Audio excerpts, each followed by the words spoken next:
Maka tiga orang pemimpin Quraisy di Madinah jumpa ulama-ulama Yahudi dan Kristian, Nasara, tanya, kami nak buat macam mana dengan Muhammad ni?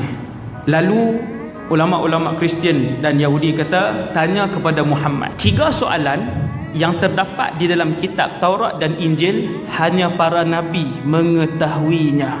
Maka ulama Yahudi dan Kristian kata, ada 3 soalan hanya Rasul sahaja yang mengetahui. Kalau dia boleh jawab, fahuwa nabiyyun mursal, maka dia pasti seorang nabi.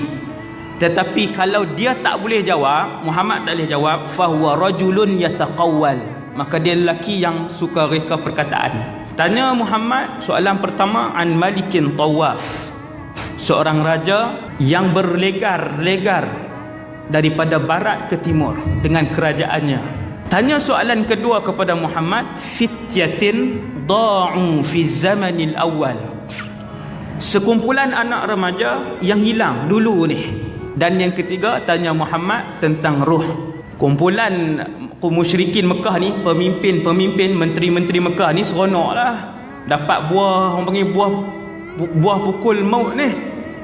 Siaplah Muhammad lepas ni. Dalam keadaan ketika pemimpin Quraisy balik, perasaan mereka berbelah bagi, Muhammad ini Rasul ataupun tidak.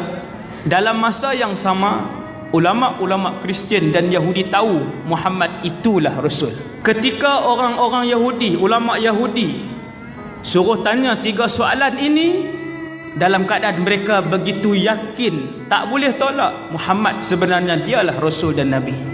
Sebab apa?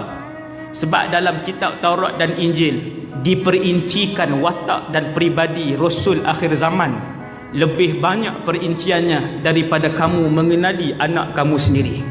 Dalam Taurat dan Injil, Nabi yang bergelar Al-Amin, Nabi yang tidak mengangkat suara, Nabi yang anak yatim, yang di belakang badannya ada tanda, dalam Taurat dan Injil.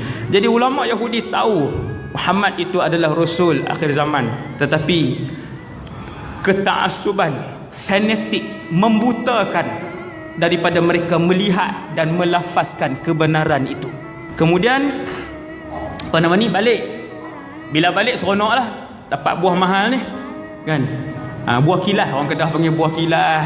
Tuan-tuan sekalian, bila balik jumpa Nabi, wahai Muhammad, ada 3 soalan. Kalau kamu jawab, kami semua beriman. Tuan-tuan, taktik tu berpuluh kali dah.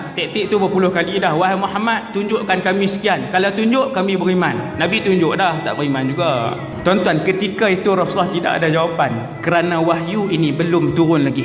Quran turun 23 tahun.